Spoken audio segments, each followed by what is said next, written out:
우리 인간이 인생을 살아가는 데 있어서 항상 어떤 사람과는 함께 늘 살아갑니다. 물론 정신적으로, 내면적으로 어려움이 있어서 혼자 고립되어 살아갈 수밖에 없는 그런 사람도 있지만, 그런 아주 특별한 경우를 제외하고는 누구나가 다 다른 사람과 함께 살아갑니다. 부부로서 살아가고, 가족으로서 살아가고, 또 형제 자매들과 함께 살아갑니다. 또 이렇게 뜨인들 교회라고 하는 교회 공동체에 나와서 교우들과 또 목장 식구들과 캠프 식구들과 이렇게 함께 살아갑니다. 신앙생활을 하지 않는 사람들은 동호회에 참여하거나 동문회 모임에 열심히 가거나 뭐 여러 가지 다른 종류의 그런 모임에 참여해서 삶을 공유하고 살아갑니다. 또 어떤 모임에 참여하고 있느냐에 따라서 공유하는 삶의 내용도 다르고 삶의 깊이도 달라집니다. 뿐만 아니라 누구와 함께 살아가는가, 어떤 모임에 참여하고 있는가가 우리의 삶의 목표와 방향을 정해주는 것 같습니다. 옛말에 금묵자흑 이런 말이 있었습니다. 그렇죠. 먹을 가까이 하면 옷이 검어진다 이런 말이었습니다. 다시 말해서 어떤 사람과 어떤 삶을 공유하느냐가 중요하다 이런 말입니다. 근데 이렇게 삶을 공유하는 데는 여러 가지 이유가 있습니다. 어떤 때는 나에게 유익한 것을 취하기 위해서, 예를 들면 조기축구 동호회에 다닌다. 그러면 내가 건강을 지켜야 되겠다. 그래서 축구 동호회에 다니기도 하고, 또 어떤 때는 내 자신의 이익, 다시 말해서 학부모회에 열심히 가는 분들은 내 자녀 교육을 어떻게 해서든지 좀 올려봐야 되겠다. 이런 마음으로 학부모회에 열심히 다니기도 합니다. 또 어떤 때는 정서적인 도움을 얻기 위해서, 또 어떤 때는 영적으로 공급받기 위해서, 또 나는 정말 그 모임이 싫은데 태어날 때부터 그 가족이었기 때문에 거기에 계속해서 참여해야 되는, 또 누구와 결혼을 했기 때문에 내 시댁이 되고 내 처가가 되는 그런 다양한 이유에서 사람들과 함께 살아가게 됩니다. 아마 여러분들이 뜨인들 교회에 이렇게 교우로서 참여하신데도 특별한 이유가 있으실 줄 압니다. 그렇죠. 주변에 교회가 많은데도 여기 와서 공동체에서 예배드리는 특별한 이유가 있을 겁니다. 저도 마찬가지입니다. 제가 외기라고 하는 단체에 들어온 것도 외기 지향하는 선교적 가치, 외기 지향하는 제자의 삶이 제가 추구하고자 했던 그런 삶과 아주 잘 맞았기 때문에 제가 참여하게 됐습니다. 근데 그렇게 삶을 공유하고 어떤 사람들과 함께 살아가기 위해서 꼭 필요한 것이 한 가지인데, 그것은 다른 것이 아니라 그 모임에 헌신하는 일입니다. 내가 뜨인들 교회 성도로서 교우들과 삶을 나누기 위해서는 정해진 예배 시간이나 캠프 모임 시간에 빠지면 삶을 공유할 수가 없습니다. 그 시간을 정해놓고 우리가 거기에 헌신해야 합니다. 몸을 건강하게 만들기 위해서 조기축구 동호회에 가입했는데 안 나온다. 그러면 그 몸도 건강해지지 않을 뿐만 아니라 사람들하고 삶도 공유될 수 없을 것입니다. 그래서 이런 헌신이 결여되면 함께 지속적으로 오랫동안 같이 걸어갈 수가 없게 되는 것입니다. 네, 여러분, 신앙도 마찬가지입니다. 우리가 신앙인으로서 내가 예수를 믿는다, 예수님의 제자가 되었다라고 말할 때 그 의미 중에 하나는 바로 예수님과 동행하는 삶을 살기로 결정했다는 뜻을 가지고 있습니다. 나 스스로 주인 되어 살아가던 삶을 포기하고, 나 혼자 내 인생의 문제에 대해서 결정하던 삶의 방식을 포기하고 예수님과 함께 내 인생에 대해서 함께 결정하고 그분과 동행하며 그분의 인도하심을 따라 살아간다. 다시 말해서 예수님과의 동행하는 삶에 헌신하는 것, 그것이 우리가 신앙인으로서 제자로서 살아간다는 뜻입니다. 네, 여러분, 왜 우리가 예수님과 동행하기로 결정한 것입니까? 왜 우리가 혼자 살아도 되는데 예수님과 함께 살기로 그렇게 결단했던 것일까요? 오늘은 그 이유가 무엇인가 하는 것을 여러분과 함께 오늘 본문 누가복음 7장 36절 이하의 말씀을 가지고 함께 생각해 보려고 합니다. 오늘 누가복음 7장 36절 이하에 보면 두 사람이 거기 기록되어 있습니다. 한 사람은 바리새인, 이름은 나중에 40절에 보니까 시몬아 이렇게 예수님이 부르신 것으로 봐서 시몬이라는 바리새인, 그리고 이름이 밝혀져 있지 않지만 37절에 보니까 죄를 지은 한 여자, 이렇게 두 사람이 언급되고 있습니다. 저는 먼저 이 두 사람에 대해서 한번 살펴보기를 원합니다. 시몬이라는 바리새인, 이 바리새인은 어떤 사람이었을까요? 오늘 36절을 보니까 한 바리새인이 예수께 자기와 함께 잡수시기를 청하매, 다시 말해서 이 시몬이라는 사람이 주도권을 가지고 예수님을 만나기 원했다는 것을 보여주고 있습니다. 그때 당시 상황이 어떠했는가 하면 예수님이 이미 안식일에 병든 사람을 고치셨습니다. 또 예수님의 제자들이 안식일 날 밀밭을 지나면서 미리삭을 이렇게 훑어서 그걸 먹었어요. 그래서 안식일에 대한 논쟁을 하고 있었던 그런 시간이었습니다. 뿐만 아니라 우리 주님은 바리새인의 외식하는 태도에 대해서 지적하시면서 서로 이렇게 대립각을 세우고 있었던 그런 긴장 속에 있었던 그 시간에 이 시몬이라는 바리새인이 예수님을 초청합니다.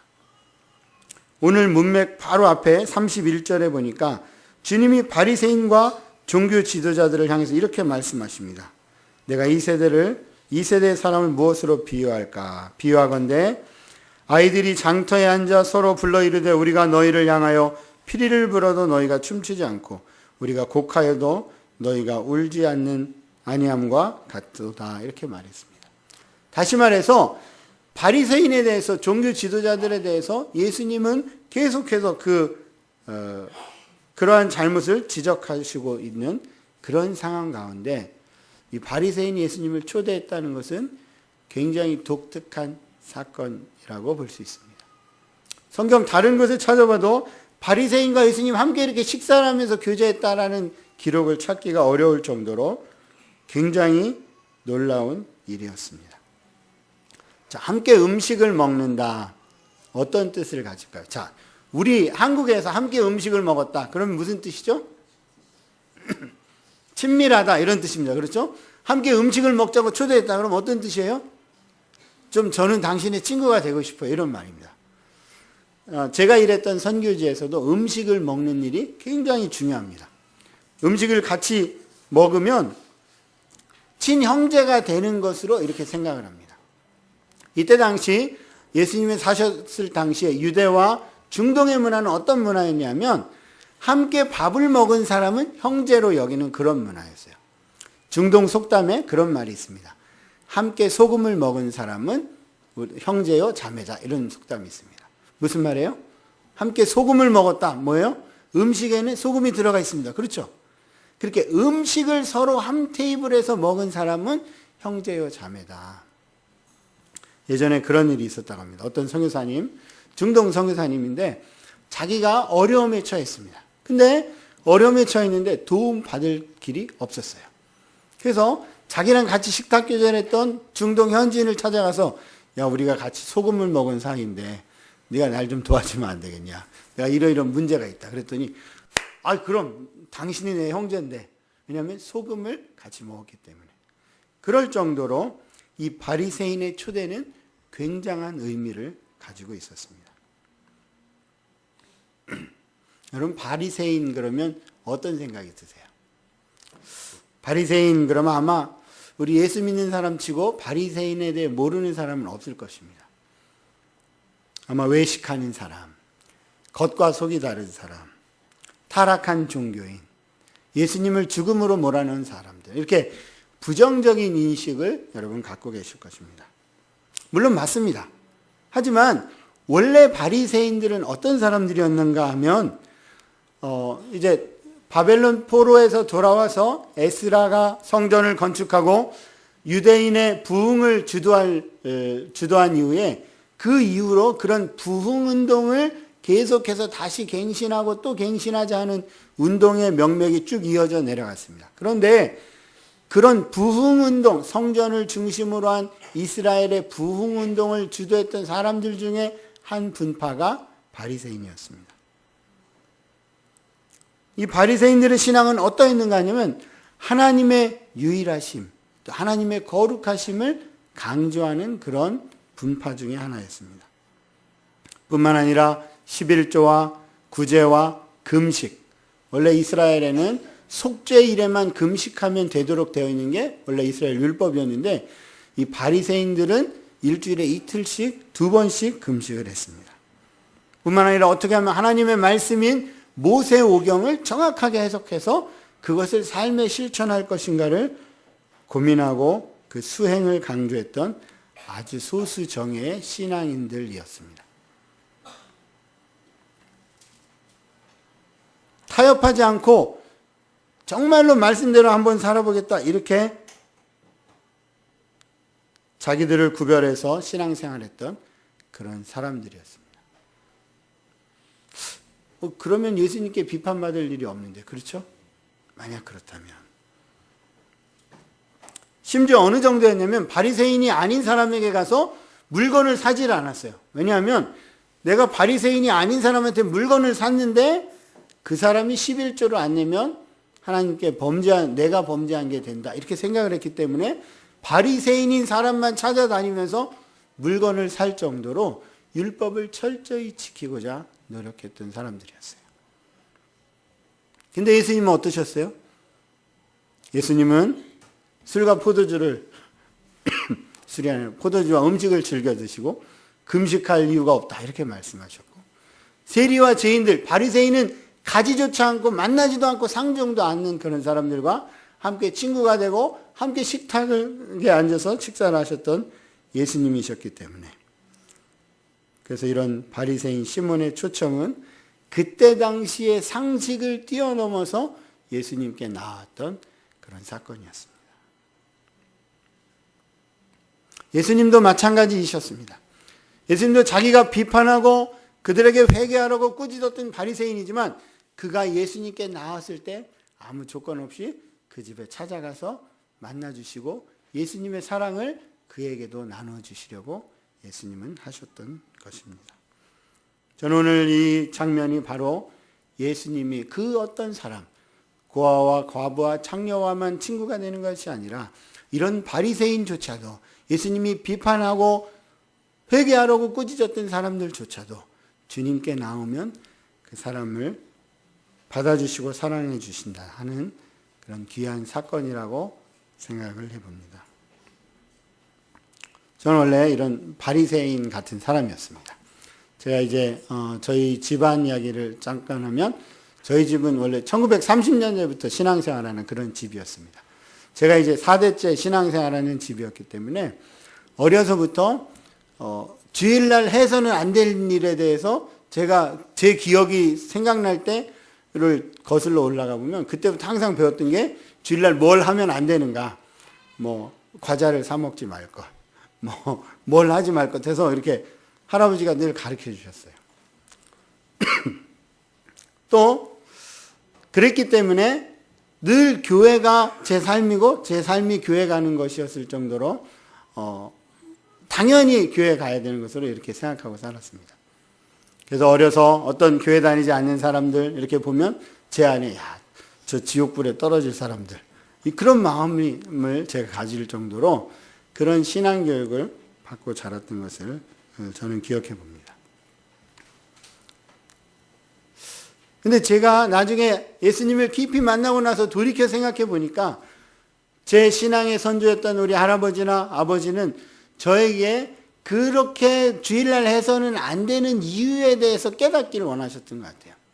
왜 우리가 그런 삶을 살아야 되는지 그 안에 담겨진 의미를 알기를 원하셨는데, 저는 그 껍데기 것만 알고 그걸 통해서 그 껍데기 것을 하지 않는 사람을 판단하는 그런 신앙인으로 20대 초반까지 자랐던 것을 제가 이제 생각하게 됐습니다. 근데 여러분, 제가 일했던 그 나라에 이슬람을 믿는 무슬림들도 비슷한 신앙생활을 하고 있습니다. 그 사람들은 어떻게 하면 알라, 자기들이 말하는 하나님인 알라가 어떻게 우리에게 가르쳐 준 것대로 그 율법대로 지킬 것인가 하는데 아주 몰두하고 있습니다. 그리고 그것을 지켰는가 안 지켰는가, 하루에 5번 기도를 하는가 안 하는가를 가지고 신앙의 점수를 매기고, 야, 저 사람은 좋은 신앙인, 나쁜 신앙인, 이렇게 라벨링을 하는. 그런데 제가 요즘에도 씨름하는 것은 바로 이런 바리새적인 태도가 되지 않기 위해서 씨름하고 있습니다. 하나님의 사랑을 제가 경험했고 하나님의 사랑을 따라서 살아가고 있지만 때때로 순간순간마다 바리새적으로 제가 변할 때가 많이 있습니다. 저 사람이, 동료 선교사를 보면서도 저 사람이 선교사인데 이렇게 해야 되지 않는가. 신앙인이라고 하는 사람이 잘못하는 걸 볼 때 바로 판단하는 마음이 들고, 이렇게 계속해서 바리새적으로 되려고 하는 제 자신의 모습, 나는 이렇게 괜찮은 신앙인인데 저 사람은 왜 저러는가 하는 것과 저는 아직도 씨름하고 있습니다. 사랑하는 형제자매 여러분, 오늘 이 주일 아침에 잠시 멈춰서 생각해 봅시다.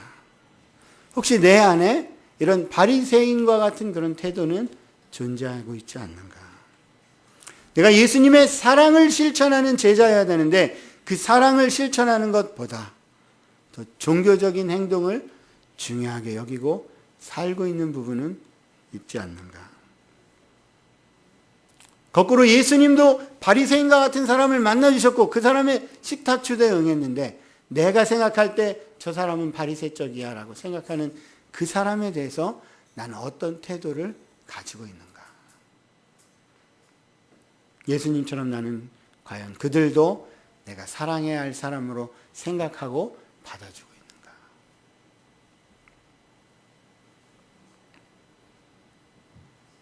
두 번째로 죄를 지은 한 여자가 나옵니다. 이 여자의 이름이 여기 나와 있지는 않습니다.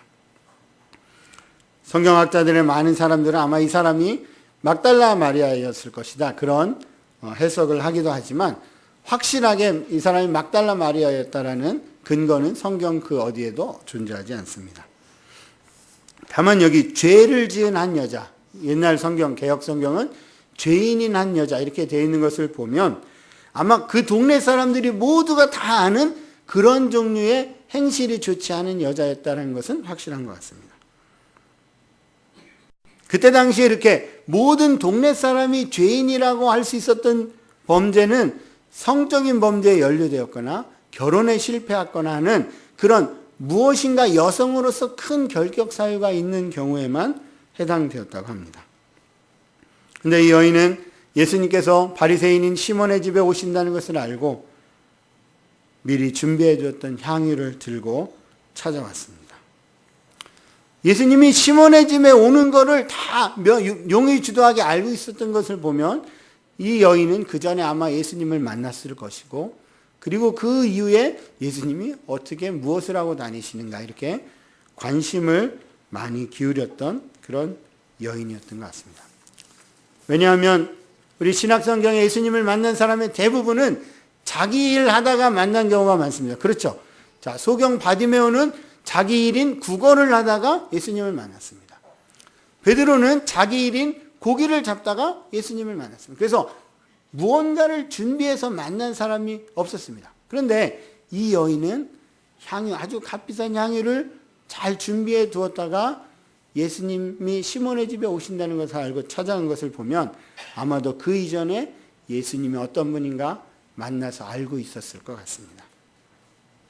근데 이 여인도 용기가 필요했을 것입니다.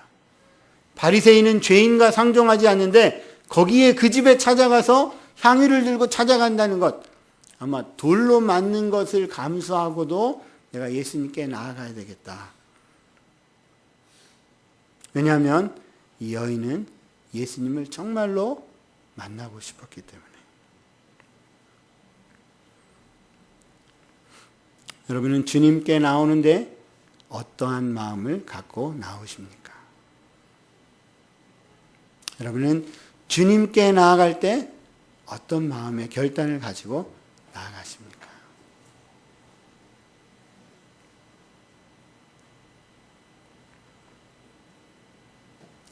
그 여인이 나왔을 때 상황은 예수님과 식탁 자리에 앉아 있을 때였습니다.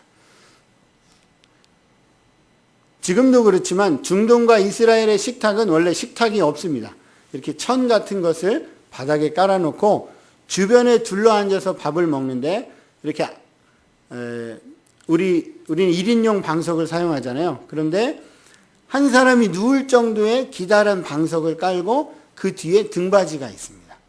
그래서 이렇게 옆으로 비스듬하게 들어넣어서 밥을 먹습니다. 자, 밥을 먹은 후에 차를 마실 쯤 되면 거의 이렇게 45도로 누운 상태가 됩니다. 자, 한번 상상을 해보세요. 긴 방석이 있고 뒤에 등받이가 있는데 등받이에 걸쳐서 45도로, 대신 발바닥을 다른 사람을 보여주면 안 되기 때문에 발바닥은 뒤로 해서 이렇게 누워있다. 근데 여기 보니까 어때요? 그런 상태에서 죄인인 여자가 발꿈치에 와서, 발 곁에 와서 눈물을 흘리면서 거기에 입맞춤을 하는 장면. 눈물로 발을 적시고 자기 머리털로 닦고 그 발에 입맞추고 향유를 부으는 장면. 여러분 그 상황을 딱 봤다. 어떤 생각이 드시겠어요?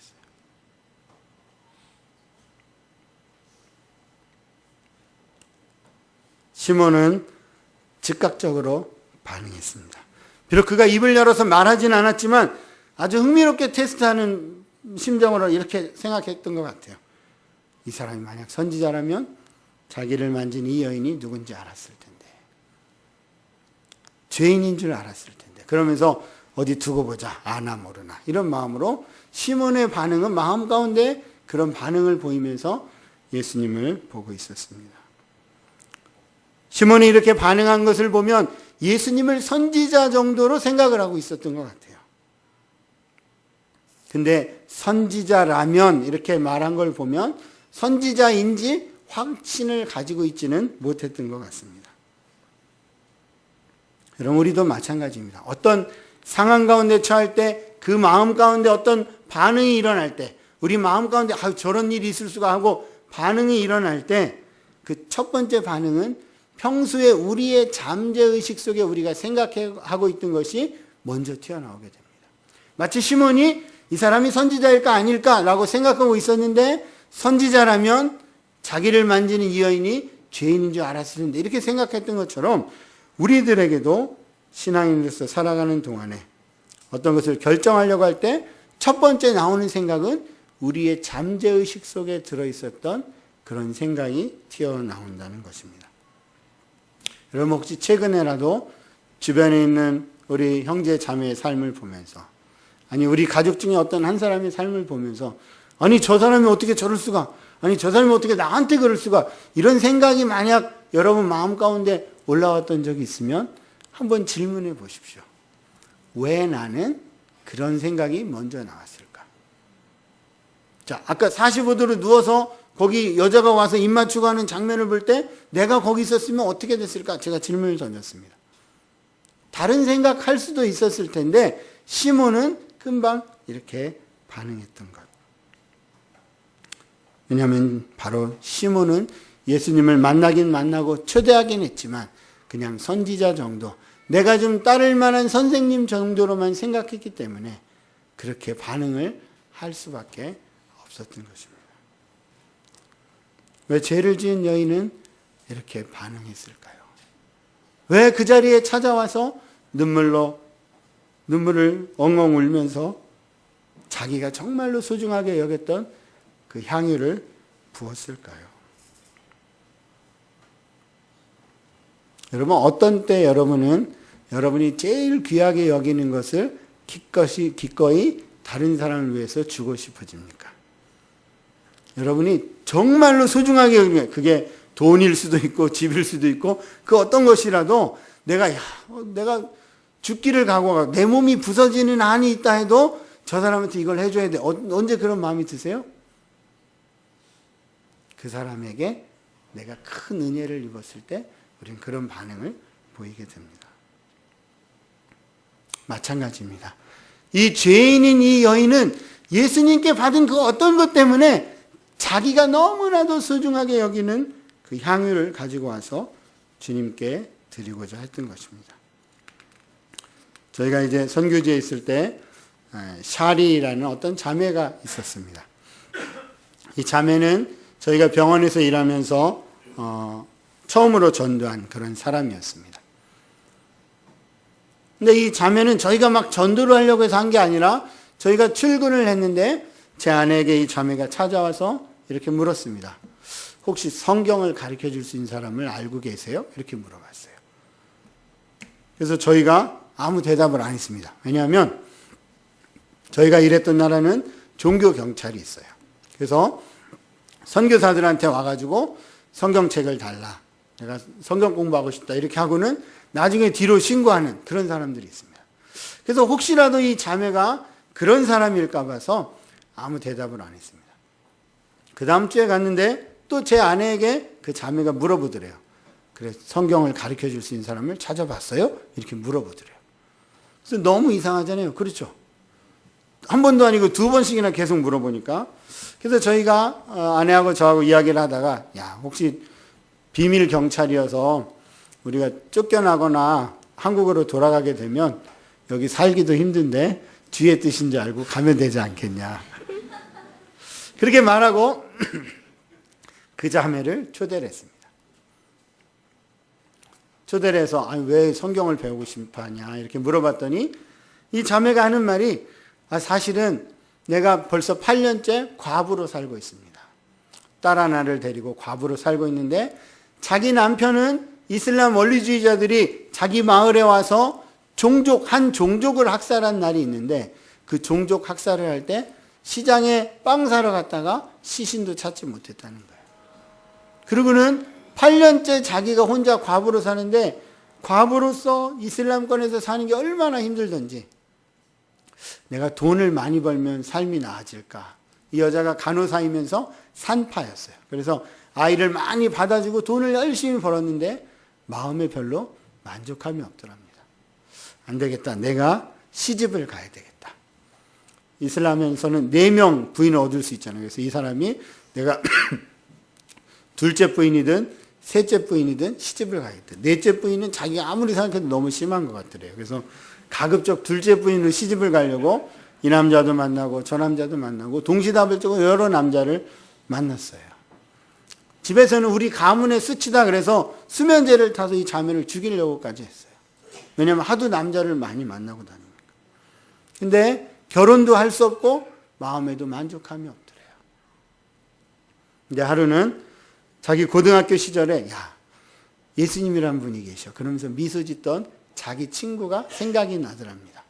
근데 그 친구는 어땠냐면 어려서 부모님을 여의고 삼촌집에서 자라고 있던 그런 소녀였는데 삼촌집에서 자라는데 부엌댁이죠. 신데렐라가 따로 없어요. 맨날 굳은 일 다 하고 사촌들한테 얻어맞고 그렇게 학대를 당하면서도 학교에 다녔는데 미소를 지으면서 근데 예수님이란 분이 계셔. 이렇게 얘기하더라는 거예요. 그래서 예수님이 누굴까 이 자매가 찾기 시작했습니다. 이슬람 경전인 꾸란을 다 찾아보고 다른 책이란 책은 다 사서 그래서 성경책을 마침내 입수를 했는데 아무리 읽어도 왜 예수님이 좋은지 자기가 알 수가 없다는 거예요. 그러면서 성경을 가르쳐 줄 수 있겠냐 이렇게 물었습니다. 하나님 예비하신 사람이죠. 그렇죠? 할렐루야. 그래서 저희가 예수 영화를 보여줬어요.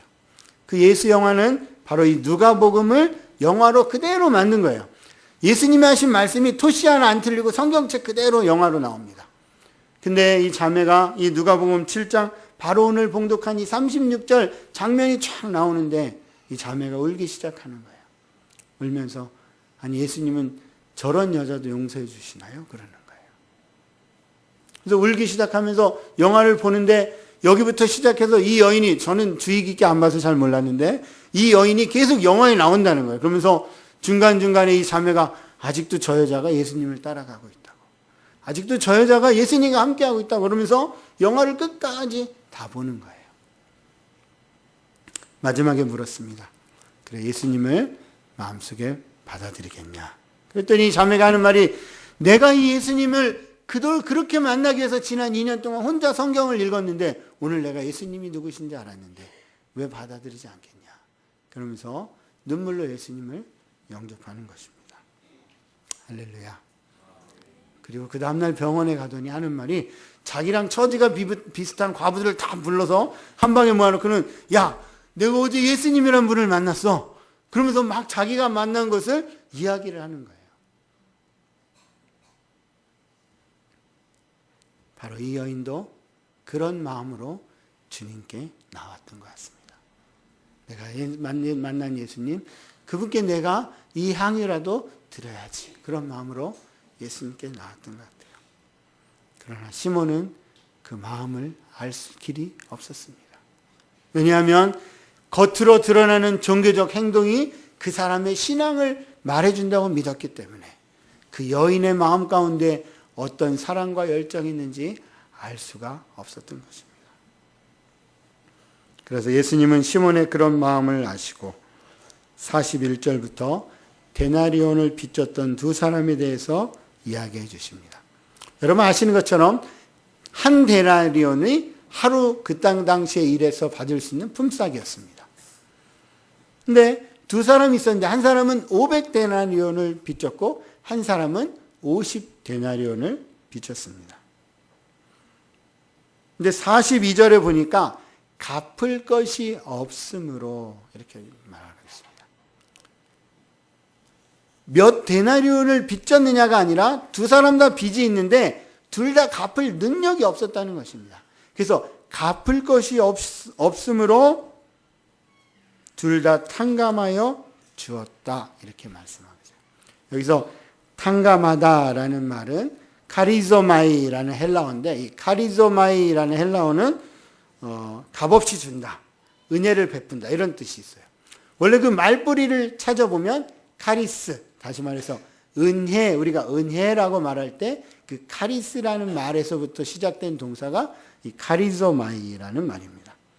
다시 말해서 500데나리온, 다시 말해서 1년치 월급, 연봉에 해당하는 액수를 빚졌느냐, 한 달 월급을 빚졌느냐, 빚진 액수가 중요한 게 아니라 둘 다 갚을 능력이 없었다는 겁니다.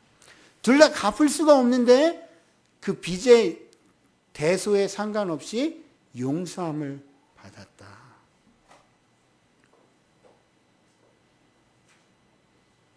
그리고 주님이 시몬에게 질문을 던지십니다.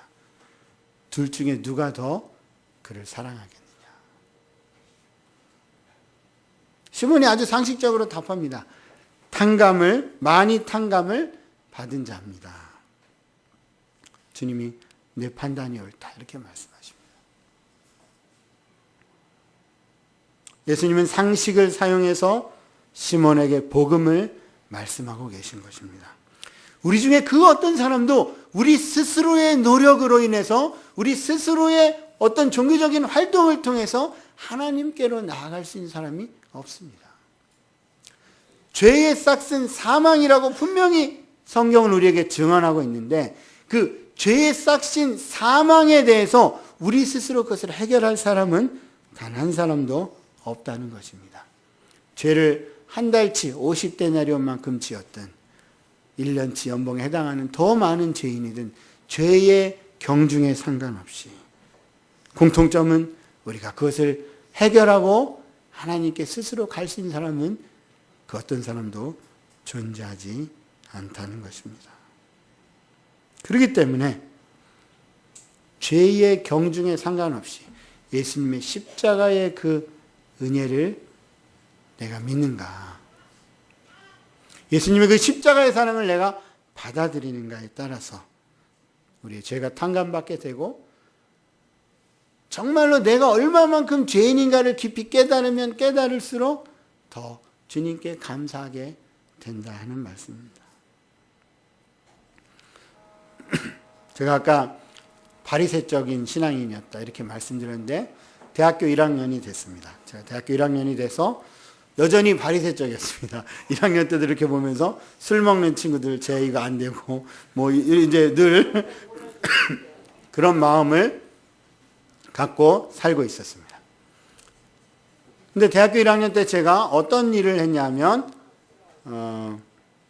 학생운동을 했습니다. 데모를 했죠. 왜냐하면 제가 신앙이 바리새적인 그런 마음이 많았기 때문에 정치하는 사람들에 대해서 비판하는 비판의식이 좀 높았겠어요? 비판의 의식으로 가득 차서 1년 내내, 대학교 1년 내내 반정부 시위를 하고 다녔습니다. 그렇게 1년을, 여러분 혹시 뭐 데모 해보신 분 여기 계세요? 다 모범생으로 사셨을 것 같은데, 저는 좀 반항한 기질이 있는지, 근데 1년 데모를 하면 어떻게 되냐면 삶이 혼란의 극치가 됩니다. 왜냐하면 잠 제때로 안 자죠. 늘 데모하고 사상학습하러 다니니까 주일날 교회는 가지만 신앙이 텅 빈 것 같았습니다. 1년을 다 지나고 났는데 저한테 남았던 생각은 딱 한 가지. 왜 나는 내 인생을 스스로 통제할 수 없는가 하는 질문에 부닥치게 됐습니다. 그래서 1년이 지나고 겨울방학 때 제가 집에서 이제 한숨 쉬면서 앉아 있었습니다. 야, 내가 그동안 비판했던 사람이 나였구나. 그렇죠. 신앙생활 똑바로 안 한다는 범주에 저 자신이 들어가 있는 것을 제가 발견하고는, 야, 나는 이제 어떻게 하는가. 자괴감에서 벗어나올 수가 없었습니다. 근데 그때 책꽂이에 이렇게 책이 한 권 꽂혀 있었는데, 종교에 매이지 않은 그리스도인, 이런 이상한 제목의 책이 책꽂이에 꽂혀 있었어요. 그래서 이렇게 가만히 보니까 그 대학교 때 학교에 도서 전시회라는데 선배를 쫄라서 사달라고 했던 책이 거기 있었습니다. 그래서 이게 무슨 책이야? 그러고 꺼내서 제가 그 책을 읽기 시작했습니다. 그 책은 로마서 강해집이었습니다. 그래서 한참 읽는데 로마서 7장에 갔더니 제가 그때 당시 탄식하고 있었던 내용이 거기 적혀 있었어요.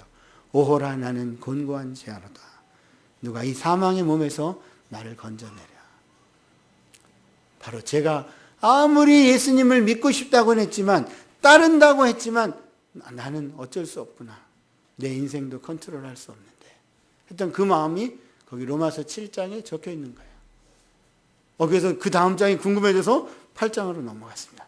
8장에 갔더니, 그런데 성령의 법이 죄와 사망의 법에서 너를 해방하였다 선언하고 있었습니다. 뿐만 아니라 로마서 8장을 쭉 읽어내려가면서 제가 너무너무 하나님의 사랑이 무엇인지를 깨닫기 시작했습니다. 거기 보니까 하나님의 사랑에서 그 어떤 것도 끊을 수 없다. 사망이나 기쁨이나 그 어떤 것도 하나님의 사랑으로부터 나를 끊을 수 없다 하는 구절을 읽으면서, 하나님이 나를 정말로 사랑하시는구나 하는 것을 깨닫게 되었습니다. 그것이 저의 신앙의 전환점이 됐습니다. 제가 바리새적인 태도가 올라올 때마다 저는 그때를 생각해 봅니다. 내가 어떤 존재였는데, 내가 어떤 사람이었는데.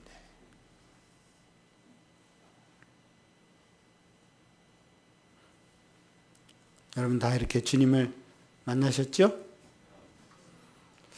제가 보니까 몇십 년 전에 만난 분도 계시고 몇 년 전에 아주 최근에 만난 분도 계신 것 같아요. 근데 여러분, 마지막으로 그런 주님의 사랑의 음성을 들은 것은 언제입니까? 내가 처음에 주님을 만났을 때 주님이면 저는 좋게요 라고 했던 그 고백을 마지막으로 드린 것은 언제입니까? 저는 여러분의 삶 가운데 매일매일 그 사랑이 회복되는 은혜가 있기를 주의 이름으로 권합니다. 더 나아가서 이제 예수님은 시몬과 이 여인을 대비시켜서 44절부터 말씀하십니다. 손님을 접대할 때 시몬의 태도와 여인의 태도가 어떻게 달랐는가 하는 것을 44절에 보니까, 내가 네 집에 들어올 때 너는 내게 발 씻을 물도 주지 아니하였으되. 자, 시몬은 발 씻을 물을 주지 않았습니다. 그런데 이 여자는 눈물로 내 발을 적시고 그 머리로 닦았다. 자, 여러분 아마 어제 큐티 하셨죠?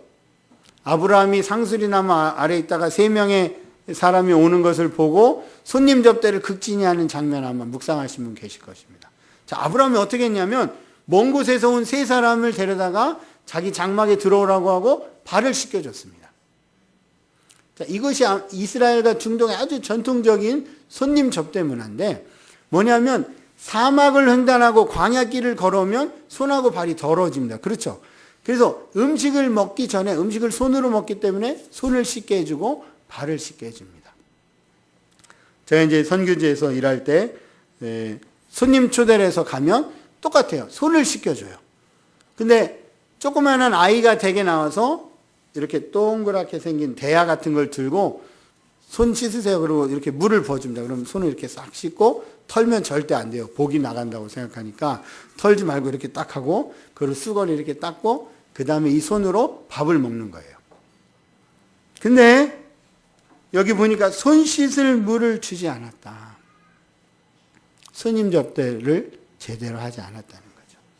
예수님을 초대하긴 했는데 자기 집에 와서 친구가 됐으면 좋겠어요라고 예수님을 초대하긴 했는데 실제로 그 마음 가운데 어떤 마음이었는지가 불분명했다는 것입니다. 가장 손님을 영예롭게 하는 것은 집 주인이 손님의 손을 씻겨주는 것이 가장 손님에 대해서 예의를 표하는 길입니다. 네, 시몬은 그렇게 하지 않았다는 것입니다. 45절에 너는 내게 입맞추지 아니하였다. 이 입맞춤은 사랑과 우정과 존경의 표시로 입맞춤을 합니다. 제가 일했던 나라도 이렇게 둘이 동성끼리만 합니다. 오해하지 마세요.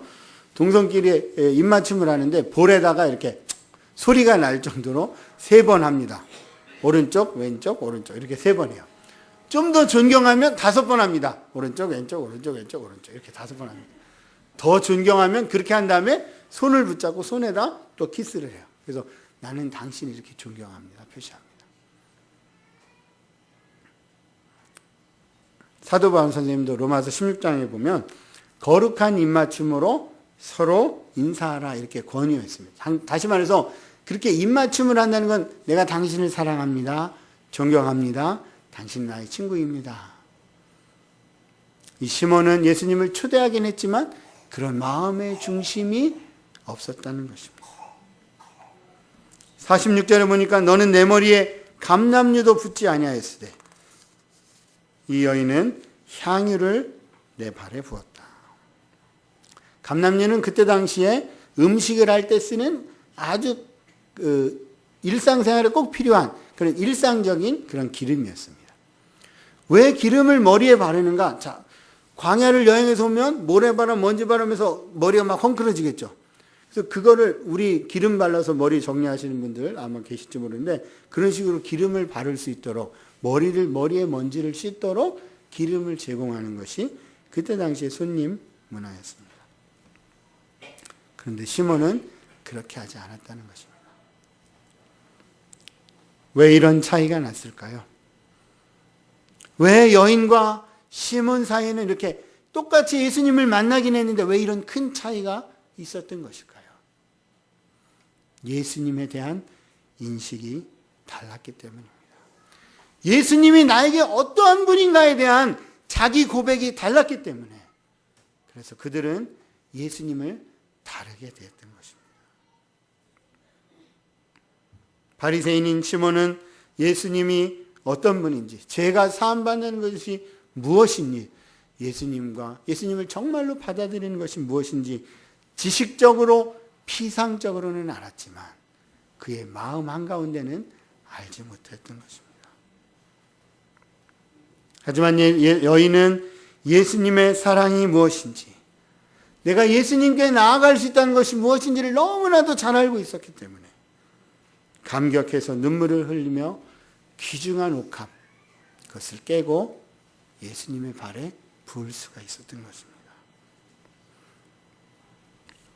여러분은 예수님을 누구로 알고 살아가고 계십니까?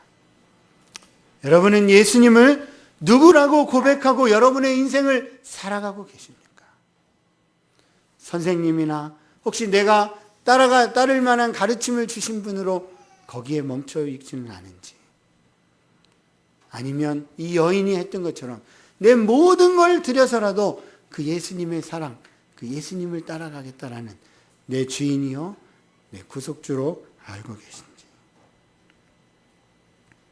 아니면 내 인생의 조력자 정도로 내 인생 돕는 분으로 생각하고 살고 있지는 않은지 오늘 이 시간에 한번 돌이켜 생각해 보시는 은혜가 있기를 주의 이름으로 권합니다. 마지막으로 47절, 48절 이런 여인의 반응을 보시면서 우리 주님이 말씀하십니다. 그의 많은 죄가 사하여졌도다. 이는 그의 사랑함이 많음이라. 내 죄 사함을 받았느니라. 이렇게 선언하십니다. 여러분 오해하지 마십시오. 이것이 이 여인이 향유를 드렸기 때문에 죄가 사해졌다. 그런 뜻이 아닙니다. 그렇죠?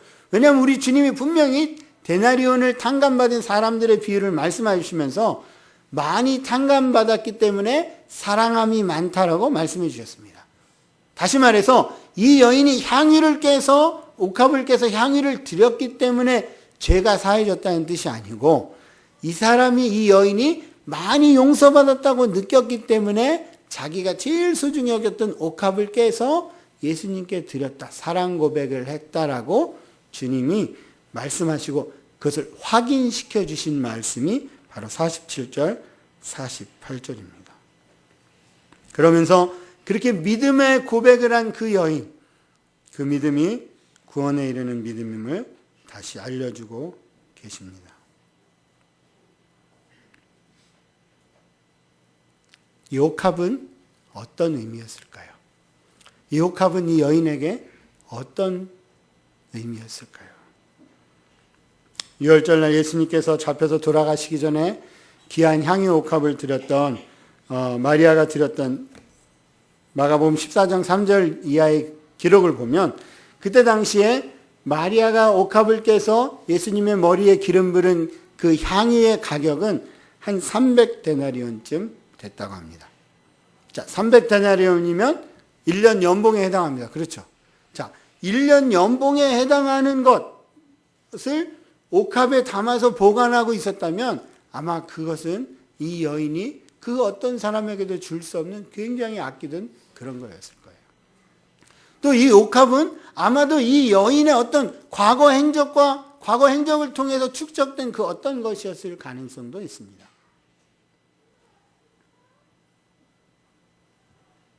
아마 비상시를 대비해서 자기 생명처럼 아꼈던 것이 바로 이 옥합이었는지 모르겠습니다. 그런데 이 여인은 오늘 그 옥합을 깨서 능동적으로 주님께 사랑을 고백하고 있습니다. 여러분 믿음의 길은 바로 이렇게 예수님께 내가 받은 사랑에 대해서 나 스스로 능동적으로 믿음으로 그 사랑을 고백하는 그런 연속적인 과정이 믿음의 생활입니다.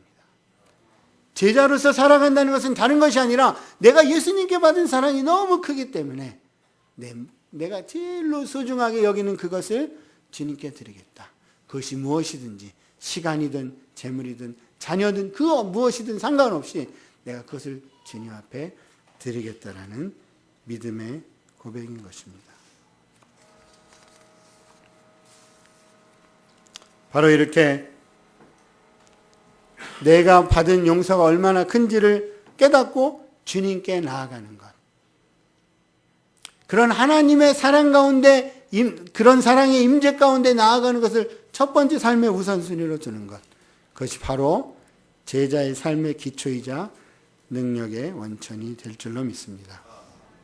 마태복음 13장 44절에서 우리 주님이 이렇게 비유로 말씀하셨습니다. 어떤 사람이 밭에 보화를 발견했습니다. 그래서 그 밭에 값비싼 보화를 발견한 이후에 자기 집으로 돌아가서 자기 모든 소유를 파서 그 밭을 샀다. 자, 이거 어떤 거랑 같냐면 여러분이 저 청계산에 등산을 가셨다고 칩시다. 근데 청계산 등산을 갔는데 청계산 자락 쫙 꼭대기 근처에 아무도 사람 발길도 닿지 않고 길도 없는 데 가는데 거기서 이렇게 나무 한 그루 캐고 저 땅을 캐다가 거기 보화가 발견됐다. 그래서 여러분 여기 양재동에 있던 집 이런 걸 다 팔아가지고 가서 고기 한 평을 샀다. 자, 사람들이 뭐라고 하겠습니까? 이상하다 하겠죠. 정신 나갔다고 할지 모릅니다. 청계산은 그래도 좀 양호할 줄 몰라요. 태백산에 갔는데 태백산에 가서 태백산 황지 옆에 땅 10평 살려고 여기 있는 거 다 팔았다. 그런데 보아이신 예수님, 그 보아이신 예수님을 택하는 삶이 바로 그와 같다는 것입니다. 가끔 사람들이 저희에게 물어봅니다. 후회하지 않느냐? 부부 의사로서 돈 벌면 연봉이 얼만데 후회하지 않냐? 이렇게 물어봅니다. 뭐라고 제가 답할 것 같으세요? 저는 후회하지 않는다고 말합니다. 왜냐하면 저희가 지난 12~13년 동안 예수님과 동행한 삶, 여러분에게 짧게 보여드렸지만 하나님께서 어떻게 역사하시는지를 경험한 그 삶, 그리고 내가 하나님 안에서 어떤 사람인지를 더 알게 되고 더 큰 자유를 얻게 되는 그 삶, 그 삶은 저희가 버는 돈과 비교할 수가 없었기 때문에 그렇습니다. 저는 오늘 우리 주님이 저와 여러분을 그런 은혜의 자리로 초대하고 계시다고 저는 확신합니다. 보아이신 예수님을 택하고 예수님만 따라가는 삶. 이 여인이 자기의 생명과 같은 옥합을 드렸던 것처럼. 여러분 오해하지 마십시오. 그 사랑을 더하기 위해서 죄를 더 짓자. 그런 말이 결코 아닙니다. 그렇죠? 사도 바울 선생님 분명히 말씀했어요. 우리가 무슨 말을 하여 은혜를 더하려고 죄에 거하겠느냐? 그럴 수 없느니라. 죄에 대하여 죽은 우리가 어찌 그 가운데 더 살리요. 죄를 더 지어서 은혜가 풍성해지는 것이 아니라 우리가 주님께 가까이 가면 갈수록 주님과의 교제 가운데 관계 가운데 더 깊이 나아가면 나아갈수록 내가 어떤 사람인지 내가 얼마만큼 용서받는지 알게 되기 때문에 하나님의 사랑이 더 풍성하게 누리게 된다는 것입니다. 또 오해하지 마십시오. 주님 제가 용서받았나요? 이걸 확인하려고 몸부림치자 그런 말도 아닙니다. 오히려 주님의 사랑의 음성을 듣고 그 은혜 가운데 하나님의 음성을 따라 사는 것, 그것이 제자의 삶이라는 것입니다. 이제 말씀을 마치겠습니다. 제자로서 살아가는 것은 예수님의 십자가의 사랑 안에 거하는 것입니다. 내가 어떤 존재였는데 예수님 때문에 어떤 존재로 변하게 되었는지, 예수님께서 나 같은 사람 때문에 십자가에 죽으신 것, 그것을 매일 되돌아보며 그 사랑에 감격하고 그 사랑에 반응하는 삶을 살아가는 것입니다. 그리고 나는 비록 능력이 없고 무익하고 쓸데없는 사람이지만 예수님이 나를 사랑해 주셨기 때문에 내 옥합을 깨고 주님, 저는 주님밖에 없어요.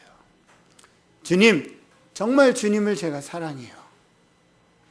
그렇게 고백하고 예수님을 택하고 예수님 뜻대로 살아가는 것, 그것이 저와 여러분의 부르심입니다. 우리가 그런 탕감받은 것을 사랑을 표현할 때 우리 주님이 천국에서 믿음의 성도들을 보면 이렇게 증언하실 것입니다. 그의 사랑함이 많으니라. 기도하겠습니다. 함께 찬양하고 기도하기 전에 우리 찬송가 304장 하나님의 사랑을 생각하면서 함께 찬양하고 기도하도록 하겠습니다.